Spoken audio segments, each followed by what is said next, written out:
Good afternoon. Can you guys hear me okay? Good. Welcome to the 60th year celebration of Argos boys soccer. We're so glad you're here. We've got a really diverse crowd in terms of age groups that have helped develop and make a wonderful program. So welcome. We thank you. If you guys don't know me, I'm Jon Van Der Weele. I graduated in 1980. I think I know most of you here. Isn't this new cafeteria awesome? For reference, those double doors right there used to go outside, and if you had Mr. Weissong, he was normally somewhere right around that corner there. If you want just a frame of reference of where you're sitting.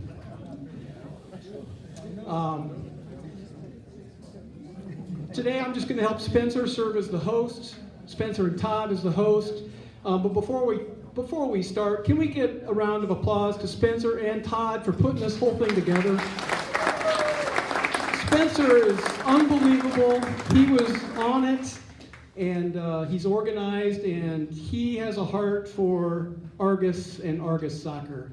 And he's been a great addition to this program and to help us out. And he is really the mastermind behind this. The agenda today is going to go something like this. I'm just going to do a brief kind of set the stage. Then we're going to turn it over to RTC sports writer Val Tsoutsouris. Then Coach Todd Van Der Weele will speak, Coach Tim VanDuyne, and then Coach Eugene Snyder. But let me be very clear. We are here today to celebrate you and to honor an unbelievable high school soccer program. About a year ago, I ran into a sportscaster that didn't live in this area. And he comes up to me and he goes, "John, you guys have got to get it together in Argos." I was looking, "What are you talking about?" And he goes, "Your soccer program is a story for the ages." He said, "You are one of the smallest schools in the state of Indiana. You were the first school, or co-first school, to play organized soccer. The record is incredible. And what you do year after year after year," he said, "it should really be a story on ESPN 30 for 30. He said, "It is an amazing story." And he really got me thinking. I called Spencer. Spencer's like, 60th year's coming up. We got to do something special. We got to celebrate you guys. We got to celebrate the guys that built this program. And these young eyes in the back that are trying to carry this program on need to hear the story. And that's really why we're here today. Each of you has written yourself into this incredible legacy. Your participation has defined it, and it helped create just an incredibly successful story, led by some great coaches and some great leaders. Ralph Pyle coached from 1963 to 1964. Gene Snyder, 1965 to 1982. Tim VanDuyne, 1983 to 2002. Jeff Odell, 2002 to 2005. Myron Bontrager, 2006 and 2007. And Todd Van Der Weele, 2008 to our current day today. The first team was organized in 1963 by Coach Powell, mainly as a way to keep his basketball players in shape. That's kind of Gene will probably tell you more about this, but that's kind of how the program got started. So if you played in 63, 64, or 65, could you please stand or raise your hand? Let's give a round of applause. Pioneers of the program.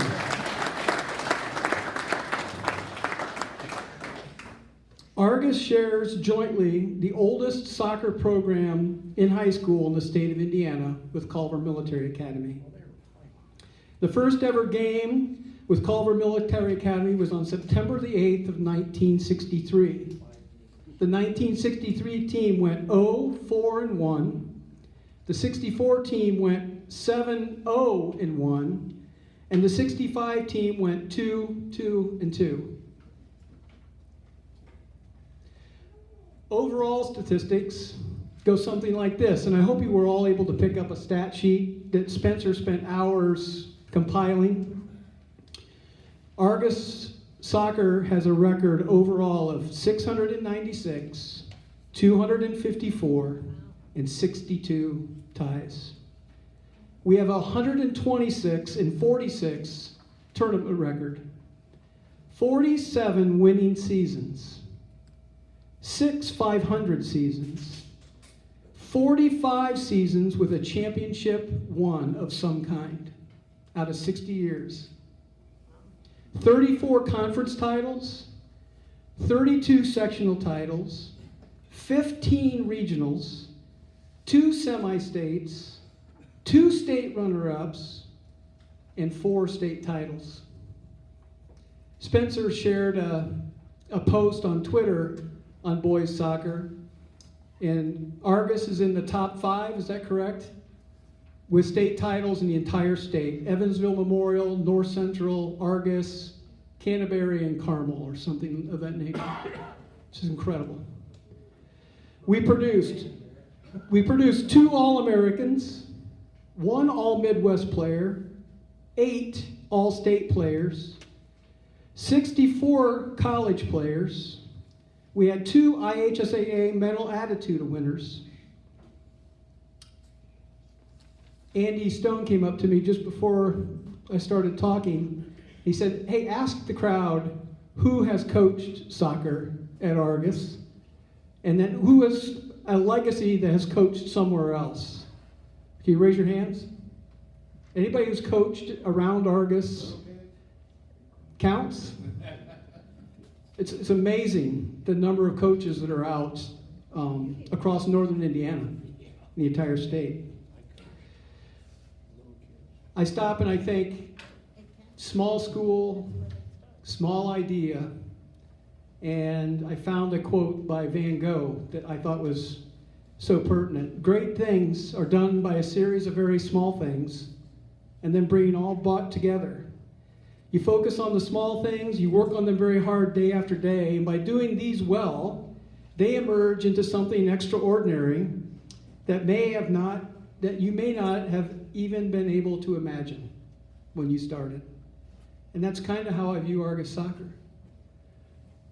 Ralph Powell started it trying to get some boys into shape.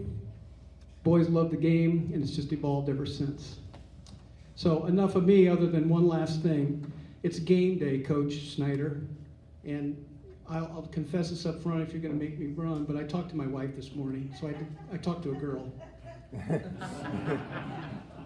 We weren't supposed to talk to girls on game day. Please let me introduce Val Tsoutsouris.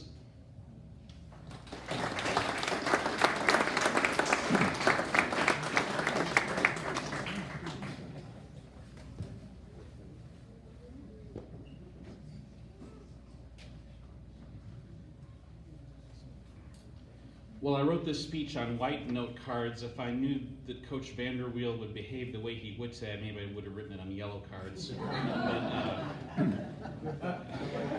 Decided to do it that way.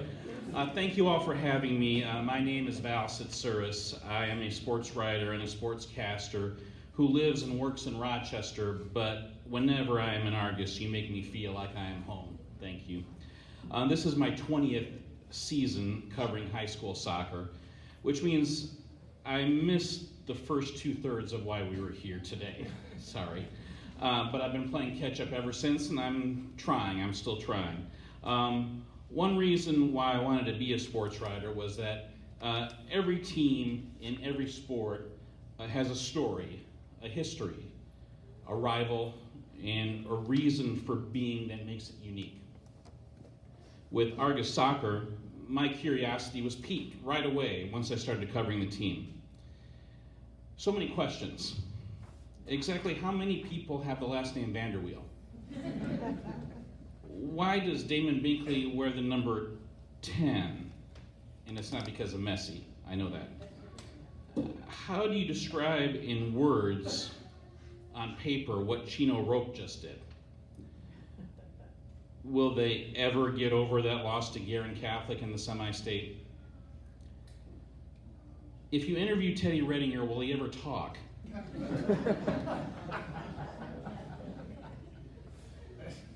What I learned soon after I started covering Argos soccer was that everybody was so knowledgeable about the game. I swear that every adult, and I know John just pointed this out, I swear that every adult here has coached the game at some level and is knowledgeable about the game at a higher level, and it forced me to raise my game, and it helped force me to learn more about the game. Now, I went to Indiana University, and I attended some IU games when I was in college. But this was an eye-opener coming to Argos. For the first time, I was watching soccer, and people in the press box were explaining to me what I was watching. And many people were willing to share their opinion with me. So many. What else makes Argos soccer special? Every member of the team's contribution is respected and has meaning. If you are on the field, you are there for a reason, and your place is sacred because we are counting history going back to 1963. I identified with Argos soccer right away. Just because you write in a small town doesn't mean you want to be the best writer you can possibly be, respected by all your peers, no matter where they're from. And just because Argos is from a small town, Argos is a small town soccer team does not mean you cannot have big aspirations. And Argos certainly had big aspirations.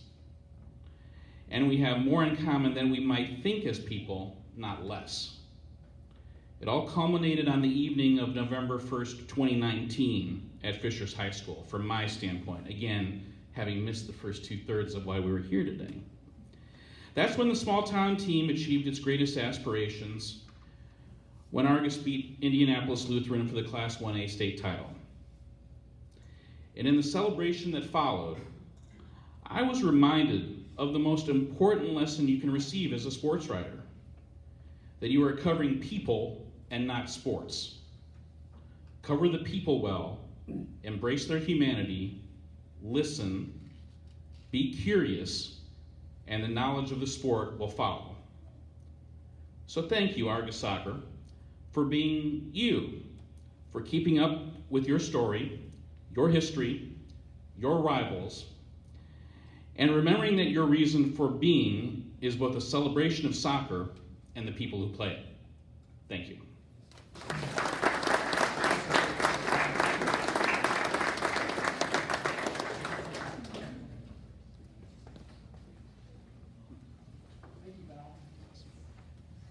Thank you, Val. I didn't mention before, I think you all know this, but there are yearbooks over here on the table. Dig through, find your soccer pictures, take a look. The library furnished these for us. Also, the stat sheets are over there on the table. Spencer's also selling scarves, Argos soccer scarves that are they're awesome. Great thing to hang up in your den, your basement, whatever. Then obviously we have the hardware here. I encourage everybody to get your picture in front of the hardware. And I'd like to see the family legacies of brothers, sisters, aunts, uncles, if you're here, and because you're all a part of the entire program. Everybody here is a part of this entire program and has earned everything on that table. So next up we have Coach Todd. I think he's ready to talk now. Sure.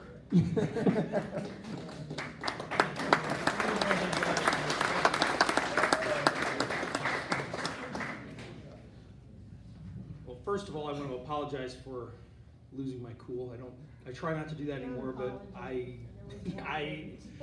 it's hard to see a kid get hurt and feel like it wasn't a big deal from the referee standpoint. But I don't really have anything prepared. I usually approach these things with note cards or speaking from the heart, so I think I'll just go from the heart. My first real memory, I remember some games probably at the academy in the fall. I mean, who can forget that landscape? The leaves, they don't shoot the can anymore. The cannon, you hear the clock chiming back before there was lights. I mean, it seems like there's a little bit of romanticism to that. But my first real, say, lock-in of a team was Mr. Snyder's last year. I had a cousin that played, Jay Stauffer, Boyd Hollabo on that crew, and they were, tough as nails. Didn't matter what happened to them in the game, they just kept chugging and chugging, and I think they did that through the season. They lost late in the tournament game. I think it was like sudden death or something, and I was like, well, that's terrible, but we're gonna do this every year. We haven't done it every year to advance that far, but it's kind of in my mind like a standard. And I think what I drew out of that was when you're on that field and wearing that jersey, you give everything you've got. So that's what I saw from Mr. Snyder. That's how I was coached from Coach VanDuyne as well. I've also been, I guess I would say, I've been very blessed. Mr. Snyder's athletic director when I was in school. Obviously, I played for Coach VanDuyne. I was fortunate enough to coach for one season under him. There wasn't a lot to be learned in that one. I mean, I did learn. It wasn't enough time to learn more. But I've coached under a few different people here, and I've learned quite a bit, and that's helped me get to this point in time. But Val's right. It does mean something when you're on the field here.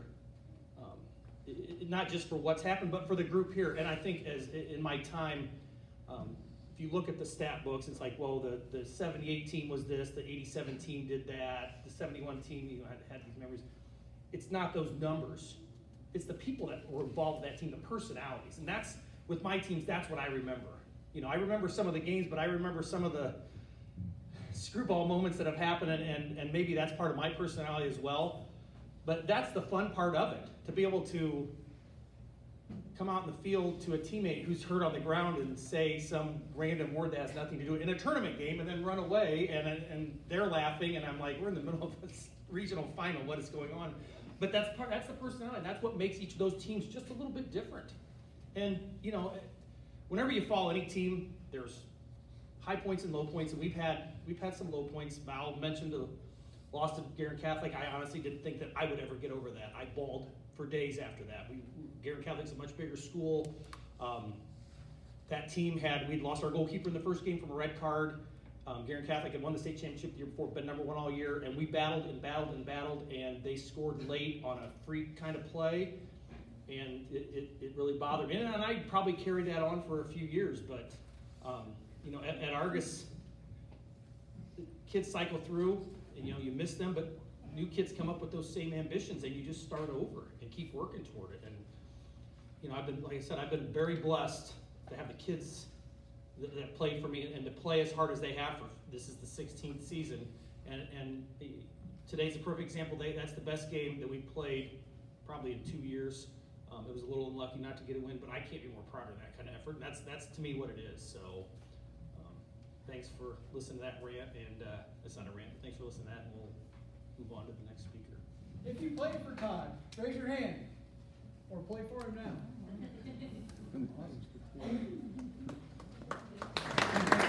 Thank you, Todd. There's one other person I want to recognize, and that's Ed Miller. Ed Miller is here, and he coached in the program for years and years, and was an art teacher here at Argos, and was just a great role model and example for everybody in the school, but even for the players. And I'm so thankful that Ed could make it here today, and we're blessed to be able to see him today. So give him a round of applause.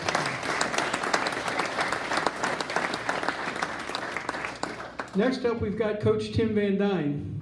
So called Coach Tim up. Who played for Coach Tim? Anybody here play for Coach Tim? Yeah, he took over after Mr. Snyder. Big shoes to fill. Thank you.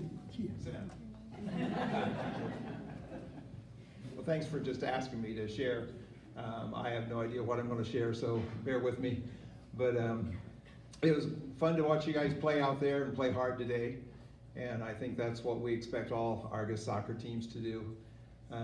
When somebody mentioned the word family, I just think of all the different kids from the same families, from generations, playing the game.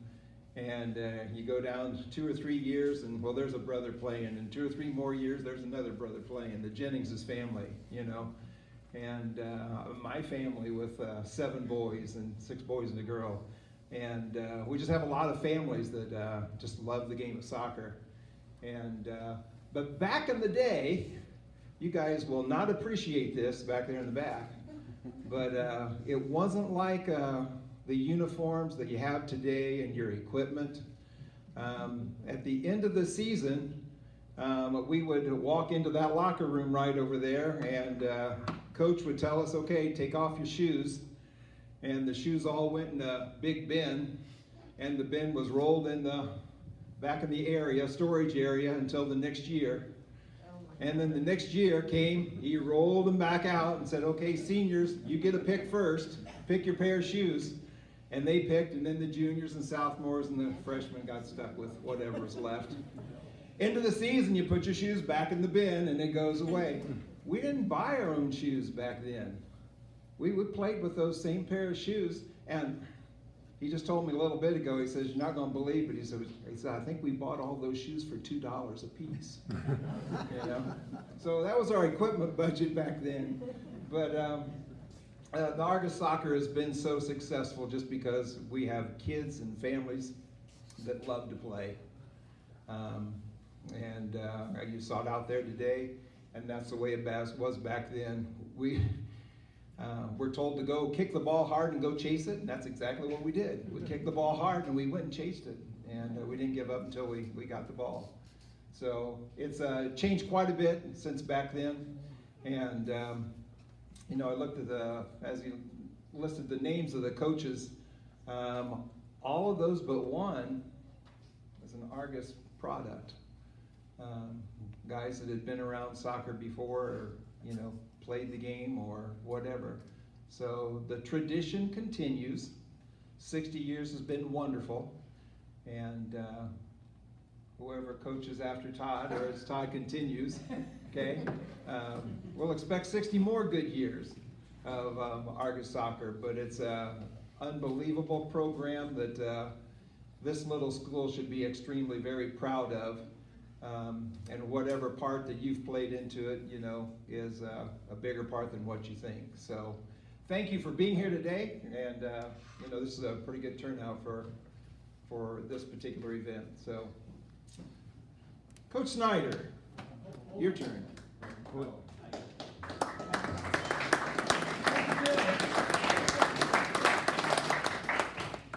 I should have said this first.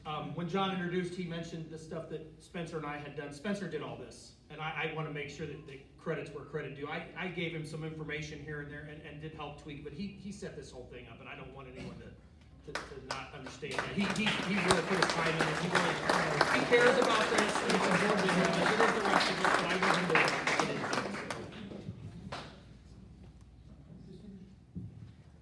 Mr. Snyder, it's your turn. Next, we'd like to bring up Coach Snyder. Who got to play for Coach Snyder? 2-a-days running. What was it, 10 miles in the morning, 10 miles in the afternoon? You don't balls for the first week.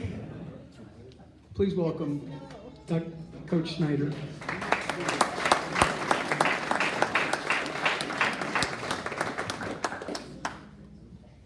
Well, I had an hour speech, but John took part of it, Todd took part of it, Tim took part of it, Val took part of it. So I only got about 5 minutes left. No, and I don't want to repeat everything, but Spencer, with the Van Der Weele family really, does a good job here. Spencer does a lot of work on the history and taking care of things like this, and I want to thank him for that too. He's a good boy. Not only that, he's one of our top soccer players ever. Anyway, people give me credit sometimes about coaching soccer in the early days, but Wade Odell, where you at? Yes, right there was a soccer coach in 1965. Anything I needed to know, I went to Wade or Chuck Lewis. Anybody else here from seniors that year? They're the ones that really did the coaching. And you've heard this story before, but I didn't even know how to spell soccer when I started. I thought there was one C, there was two, I found out. So, but anyway, I had never seen a game or anything. And I depended on Wade and the seniors that year to really direct things. Of course, they only won 2 ball games, but no, we didn't have a losing season. I think we were 2-2, something like that. Yeah. But anyway, but I've seen a lot of you around here throughout my years, and I want to spend a little bit of time here talking to the gutless wonders, okay? We had times when they'd upset me a little bit, and instead of being nice to them at halftime, I just called them a bunch of gutless wonders, go out there and, you know, do something. And that was about the halftime speech. But most of the time, that's all it took. Because we'd be behind sometimes at halftime, and after that, they went on. But as far as soccer itself and changing and everything, and different ones made comments about kicking the ball and running after it, and that's kind of what we did, really. In fact, I used to chew them out for passing the ball backwards. Now that's what you see half the time anymore. The ball goes back and then back up. But we'd kick the ball and go after it. 5, if you remember, 5 men on the line, 3 at halfback, 2 fullbacks, and 1 goalie. And the goalie and the fullbacks and most of the halfbacks, except the center halfback, I let him run the field, but they stayed in their spots and played the game. And of course, if anybody got in their road, and that wasn't my fault, but they ended up on the ground. But it was good soccer in a way. We improved little by little, and I think it was mainly because of kids watching others like CMA, watching them play and stuff. They had some skill ability there, so to speak. But we had Tim come in after me, and Tim had played college ball, and he started teaching the skills, so to speak, that I really hadn't taught. And I give a lot of credit to Tim for getting this program going. And then a guy by the name of Myron Bontrager. I don't know if anybody play for Myron here?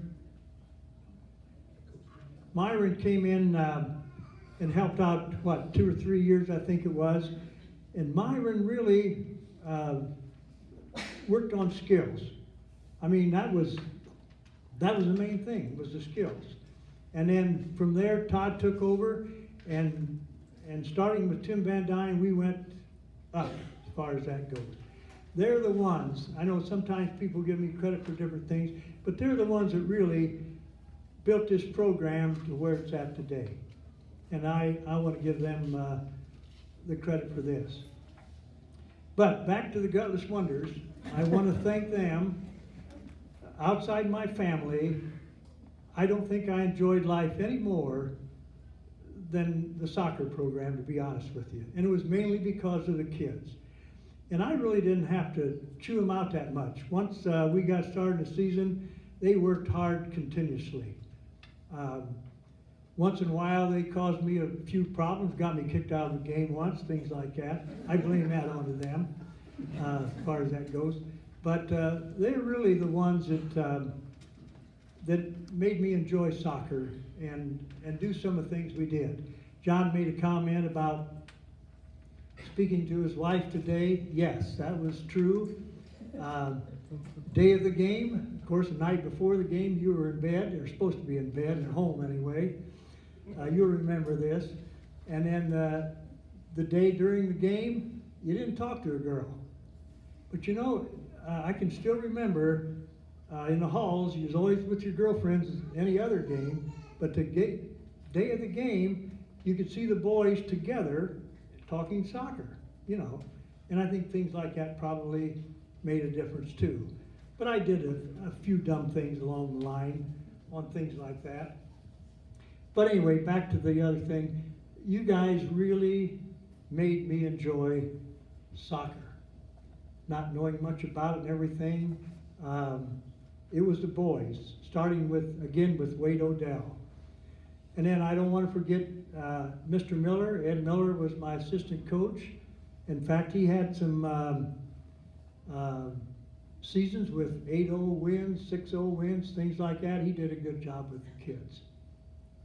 But the program today, really is where it's at because of Tim and Todd and Myra and people like that. But I did enjoy what I did. I did it the best I could, and it's a case where today when you see the difference in the skills, and I'm not slamming you guys, but there's no comparison really the way we play soccer today. And our program is one of the best in the state. I go different places, you know, people that I don't even know. I was up at South Bend one time helping my daughter buy a car. Guy starts talking Argos basketball and soccer, you know, things like that, different places. So you're pretty well known about what's going on. Now, I don't want to go on any longer, but do you have any questions about anything that, about the game? Not the game itself, but I mean about the history of it. We can help out with. If you do, what I'm saying is don't be afraid to ask. I have one question. Yes, Ed has one. Yes, I have one of the best goalies ever. That's varsity, B team, girls team. It was, it takes a while to get the younger ones to orient to playing soccer, playing it well. And I used this one kid that was second string goalie on the B team. Used him as an example, and I told him about the way he played. That he was incredible. They had the hardest time ever trying to score on the guy.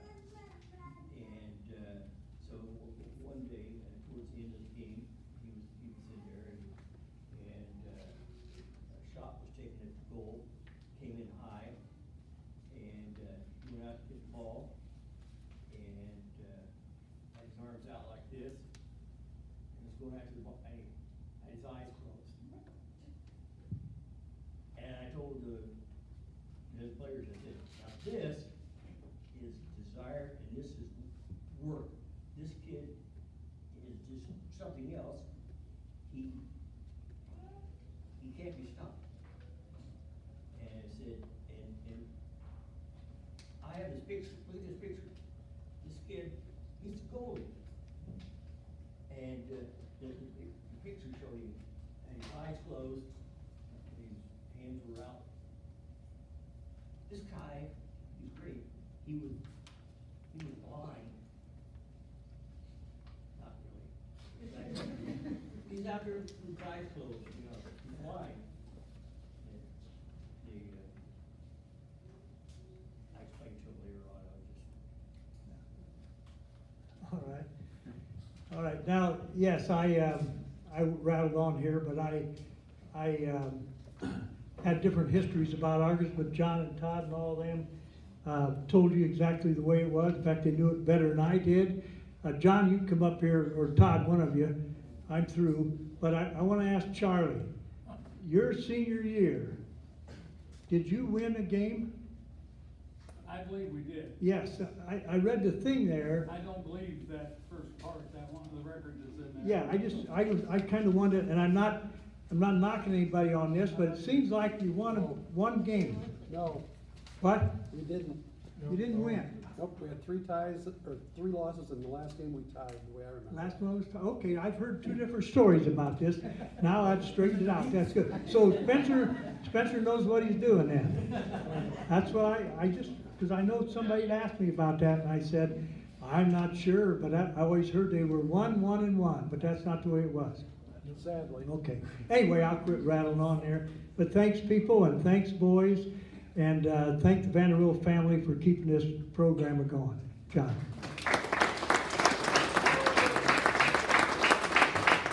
So that concludes our program for today.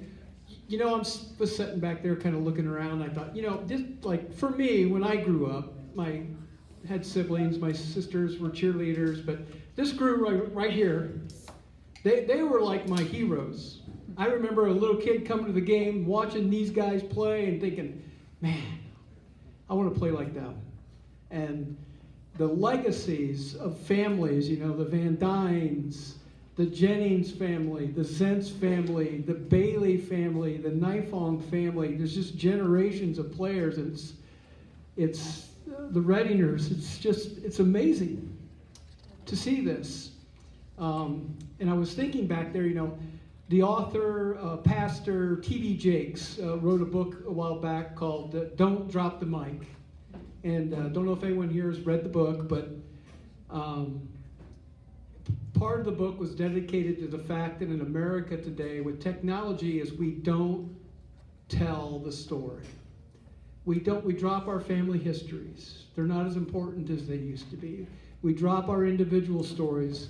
And part of my goal today, and I think Spencer's, was we wanted to kind of reinvigorate this story with you because you're all part of the legacy. You're all part of what this incredible program is. And I encourage you all not to drop the mic. Please hang around, socialize. There's cake and cookies, there's yearbooks. Please get some pictures taken. It'd be great to get some Reddinger generations in front of that and get a big picture taken. So enjoy your day. Thank you for coming. Thank you, Spencer.